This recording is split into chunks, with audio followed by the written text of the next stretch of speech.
रायगड़ा कांग्रेस को सख्त धक्का विषम कटक एवं गुणपुर निर्वाचन मंडलीर अनेक युव नेता बुधवार कांग्रेस प्राथमिक सदस्य पदरू इस्तीफा देइछन्ति। पूर्वतन मंत्री डमरुधर उलाका पुओ नीलमाधव उलाका कांग्रेस इस्तीफा देवा सहित स्वाधीन प्रार्थी भाव में विषम कटक विधानसभा नामांकन दाखल करिसेंति।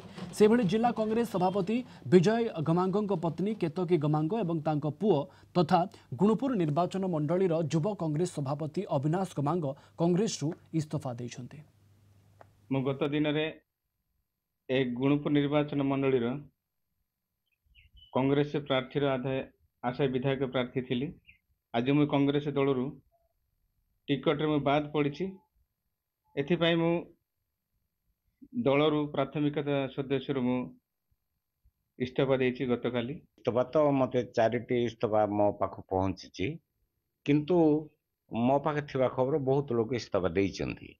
ये चार जनकर भास्कर जागरांगा, अविनाश गमांग, नीलमाधव उलाका एवं केतक गमांग ए चार जन देइचंती। मु सीधासलख भाव में प्रदेश कांग्रेस कमिटी को मध्य विषय जणई दीछि। तमाम घटना हला अनेक थर मु जिला स्तरीय प्रदेश कांग्रेस कमिटी स्तरीय एआईसीसी स्तरीय नेता सहित बहु बार डिस्कशन करछि, बहु बार चर्चा मध्य करछि जे आमे निर्वाचन को जीवा पूर्व बा प्रार्थी को बाछिया पूर्व आमे बसिक जदि गोटे सहमति भितर माने प्रार्थी घोषणा होता हुए एत असंतोष हो न था।